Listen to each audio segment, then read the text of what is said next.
आत्मसिद्धि शास्त्र में आत्मा के छठे स्थानक मोक्ष का उपाय है, इस पर चर्चा चल रही है।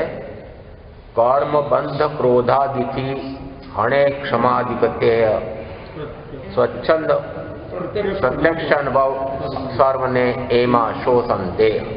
कल चर्चा की थी इस पर कि कर्म बंध क्रोधादि से आदि लगाने का अर्थ है कि जितने भी विकार के भाव होते हैं वे सारे इस प्रकार से आदि में सम्मिलित हैं। कर्म बंध क्रोधादि की हणे क्षमाधिकते, और उनका हनन कैसे किया जा सकता है, क्षय निर्जरा कैसे होती है, तो कि क्षमा आदि से। क्रोध को क्षमा से जीतें, शांति की प्राप्ति करें। शांति का अर्थ हुआ कि जिस समय वह क्रोध मोहनी वेदनी कषाय का क्षय करता है, उस समय पूर्व का यदि कोई है तो वह क्षय होता है और नवीन कर्म का बंध नहीं करता है। ऐसा करने से वह शांति की प्राप्ति करता है। उसी प्रकार से यदि वह मान मोहनी वेदनी कषाय का क्षय करता है, उस समय उसको मार्दव गुण की प्राप्ति होती है, नवीन कर्म का उपार्जन नहीं करता। यदि वह माया मोहनी वेदनी कषाय कर्म का क्षय करता है तो वह आर्जव गुण की प्राप्ति करता है, नवीन कर्म का उपार्जन नहीं करता। और जिस समय वह लोभ मोहनी वेदनी कषाय का क्षय करता है तो वह आत्म संतोष को प्राप्त होता है और नवीन कर्म का उपार्जन नहीं करता है। उत्तराधिकार सूत्र के 29वें अध्ययन में इन चारों बोलों का वैसे तो 73 के 73 बोलों का व्याख्या प्रकृति 17:3 में परिणाम आया है कि इनसे सिद्ध बुद्ध मुक्त हुआ जाता है। इसका अर्थ हुआ कि यदि क्रोध मान माया लोभ इन पर विजय प्राप्त करे तो वह मोक्ष को प्राप्त करता है। जितने जितने अंश में ये कषाय क्रश होते जाते हैं उतने उतने अंश में मोक्ष की प्राप्ति होती है। ऐसा कह करके मोक्ष के उपाय पर चर्चा पूरी करते समय फिर कहते हैं आगे, मत दर्शन आग्रह तणो छोड़ी मत दर्शन तणो आग्रह तेम विकल्प कयो मार्ग आस्थाद से जन्म तेना अल्प। यहाँ छोड़ी आग्रह, आग्रह को छोड़ना है। छोड़ी मत दर्शन तणो, यानी मत और दर्शन का जो आग्रह है उसको छोड़ करके जैसा यह मोक्ष का मार्ग अभी बताया है वह यदि उस पर आरूढ़ होता है तो शिष्य को कहा कि हे शिष्य, फिर तुम्हारे जन्म अल्प रह जाते हैं। ये अल्प से क्या तात्पर्य है? प्रथमतः कहा, जिस समय शिष्य ने प्रश्न किया था कि यदि आप कहते हैं कि मोक्ष है परंतु मोक्ष का उपाय तो मिलता नहीं है, और कभी आप कहते हो कि मोक्ष का उपाय है, तो कहा इतने मत हैं, पंथ हैं, संप्रदाय हैं, आमनाएं हैं, भिन्न भिन्न धर्म वेत्ता, भिन्न भिन्न दार्शनिक भिन्न भिन्न प्रकार से मोक्ष और मोक्ष का मार्ग बताते हैं, तो मुझे तो उनमें से कौन सा मत सत्य है ऐसा स्वयं को निर्धारण करने में कठिनाई आ रही है। ऐसी शंका जिस समय की थी उसका उत्तर इस गाथा में दिया है कि सर्व मत पंथ संप्रदाय का आग्रह छोड़ दे। जब तक हटाग्रह है, मताग्रह है, तब तक मोक्ष का उपाय नहीं है। क्यों? क्योंकि मत पंथ संप्रदाय में धर्म नहीं है। मैं किसी मत में नहीं, मैं किसी पंथ में नहीं, मैं किसी संप्रदाय में नहीं, मैं तो आत्मा हूँ, आत्मा में ही रहता हूँ, स्वयं ही स्वयं में हूँ, ऐसा मानो। यहाँ श्रीमद् राजचंद्र ने पत्र में यह भी लिखा कि मैं किसी मत पंथ संप्रदाय में नहीं हूँ। क्यों? क्योंकि मत पंथ संप्रदाय में धर्म होता ही नहीं है। वहां मताग्रह हो सकता है, कदाग्रह हो सकता है, हठाग्रह हो सकता है, और जहां आग्रह है वहां पर धर्म नहीं है। क्यों? क्योंकि आग्रह में मेरी दृष्टि से मेरा ऐसा मत है, मैं ऐसा मानता हूं, मैं ऐसा समझता हूं, मेरे दृष्टिकोण में ऐसा है, ऐसा जब कहा जाता है तो फिर प्रत्येक व्यक्ति का अपना अपना दृष्टिकोण हुआ, तो फिर अपने अपने दृष्टिकोण से मोक्ष हुआ। मोक्ष का मार्ग एक है और यह मार्ग व्यक्ति मत पंथ निरपेक्ष होता है। क्यों?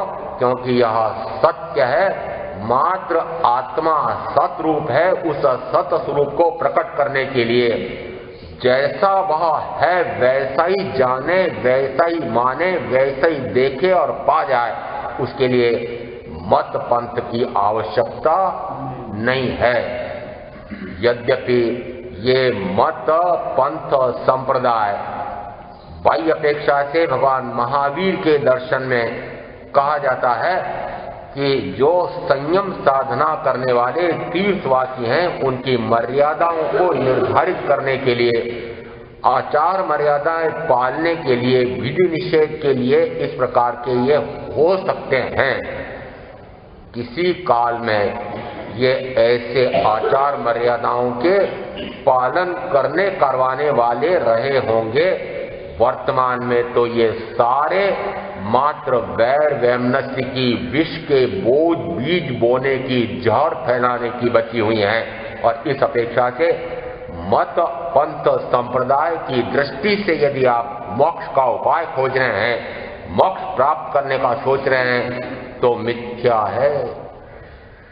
मत में धर्म नहीं है।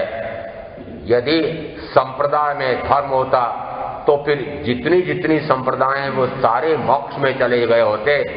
वस्तुतः ये मत महावीर ने बनाया नहीं, महावीर ने कोई संप्रदाय खड़ी की नहीं। महावीर मात्र अपनी आत्म साधना करने के लिए महामुनि बने थे और साधना करके जैसा आत्मा का स्वरूप उन्होंने साक्षात पाया था वैसा ही उन्होंने बताया है। तो अपने ज्ञान में जैसा उन्होंने जाना वैसा कहा, उसमें कोई मत पंथ होता है क्या? कोई संप्रदाय होती है क्या? सत्य के कोई टुकड़े होते हैं, सत्य के कोई अंश होते हैं, सत्य के कोई दृष्टिकोण होते हैं कि नहीं? और इस अपेक्षा से यहाँ सदगुरु कहते हैं कि यदि मत पंथ इनका आग्रह है तो मोक्ष का उपाय नहीं मिलेगा। मत मिल जाएगा, संप्रदाय मिल जाएगी, चतुर्गति का भ्रमण हो सकता है, परंतु मोक्ष का उपाय उसमें नहीं मिलेगा।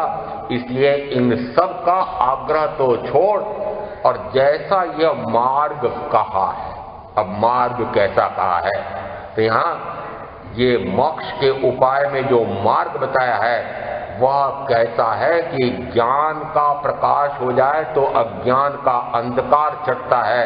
अज्ञान का अंधकार छटने से ही राग द्वेष मिटते हैं। यदि राग द्वेष आदि विकारी भाव मिटते हैं तो वह शुद्ध निर्विकार आत्मा का स्वरूप प्रकट हो जाता है। इसमें कहाँ मत और पंथ बीच में आते हैं?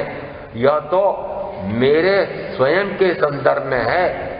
मत पंथ तो शायद बाधा बन सकते हैं। आत्मा के स्वरूप के भान में, ज्ञान में मात्र जैसा है वैसा जान करके, और जो जो बाधक कारण हैं उन बाधक कारणों को हटाए, जो जो बंध के कारण हैं उनको हटा दे। तो बंध के कारण ने कहा कि जिन जिन कारणों से कर्म का बंद हो रहा है उन कारणों से परे हो जाए तो वह मोक्ष का उपाय है। बंध के कारण कौन से हैं? कि जो मैं निरंतर अपने ज्ञाता दृष्टा स्वरूप को न जान करके मात्र शुभाशुभ अध्यवसाय में रहता हूँ। शुभ हो तो पुण्य, अशुभ हो तो पाप, ऐसा करके निरंतर चतुर्गति का भ्रमण होता है। उसके स्थान पर यदि मैं मात्र शुद्धोपयोग में जाता हूँ, स्वयं के स्वभाव में रहता हूँ, स्वरूप में लीनता करता हूँ, ज्ञाता भाव दृष्टा भाव में रहता हूँ, स्वरूप रमणता होती है, तो वह मोक्ष का उपाय है। उसमें मत पंथ संप्रदाय आमनाएं कहाँ बीच में आती हैं।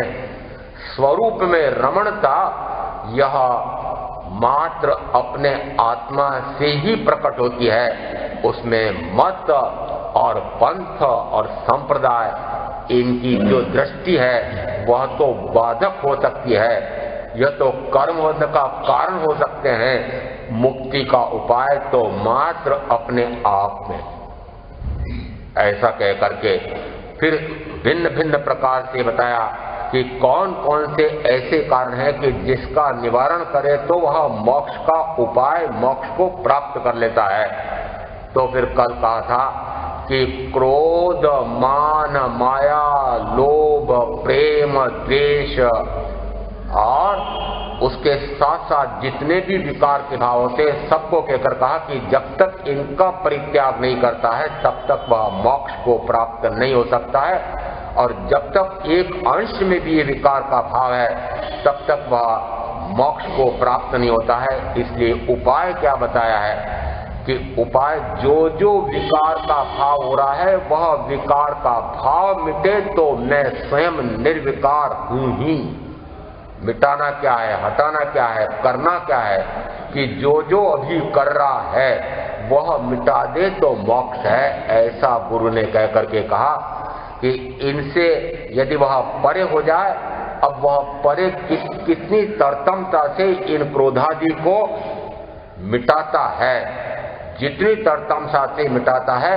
यदि सम्यक ज्ञान और सम्यक दर्शन प्रकट हो जाए तो ये निरंतर चारित्र मोहनी में से होने वाले रागादि विकार ये मिटते चले जाते हैं। और इसके लिए व्याख्या प्रज्ञप्ति सूत्र में कहा कि 3 प्रकार की साधनाएं होती हैं। एक उत्कृष्ट साधना, यदि वह ऐसी वीतराग संयम की साधना करे तो सम्यक ज्ञान सम्यक दर्शन होने के बाद वह उसी भाव में मोक्ष चला जाता है, तीसरे भाव का अतिक्रमण नहीं करता। यह उत्कृष्ट साधना कहलाती है। मध्यम साधना कहलाती है कि यदि वह ऐसा उत्कृष्ट पुरुषार्थ न करे तब भी वह 7-8 भाव में मोक्ष चला जाता है। और यदि निकृष्ट, जिसमें कहा जाता है कि यदि सम्यक्त्व का वमन न करे, निरंतर उसके सम्यक्त्व बनी रहे तो भी 15वें भाव का अतिक्रमण नहीं होता है। 15वें भाव में तो मोक्ष चला ही जाता है। परंतु फिर कहा कि यदि वह सम्यक्त्व का वमन ही कर दे, घोर मिथ्यात्व में चला भी जाए, तब भी कहा कि अर्ध पुद्गल परावर्तन में तो वह मोक्ष चला ही जाता है। इसलिए कहते हैं कि यदि उसको सम्यक ज्ञान सम्यक दर्शन की प्राप्ति हो गई है तो मोक्ष निश्चित है। ऐसा कहकर के कहा अल्प जन्म तेहना अल्प, जो अभी यहाँ मार्ग बताया है उस मार्ग पर चलकर उस मार्ग का फल प्राप्त करता हो तो कहा कि वह अल्प जन्म में ही मुक्त हो जाएगा। अल्प जन्म का अर्थ होता है वर्तमान के इस 5वें आर्य के भरत क्षेत्र में भी वह सम्यक्त का पुरुषार्थ करके देश वृत्ति नहीं सर्ववृत्ति संयम का पुरुषार्थ करके अप्रमत्त 7वें गुण स्थान की ऐसी साधना कर सकता है कि एक संजलन जितना सा पानी में लकीर फेरे मिट जाए उतना सा संजलन कषाय शेष रह जाता है, और वह एक भाव करके नष्ट हो जाता है। इतना पक्का विश्वास इसमें गुरु कहते हैं कि उसका जन्म अल्प रह जाता है। आगे दिया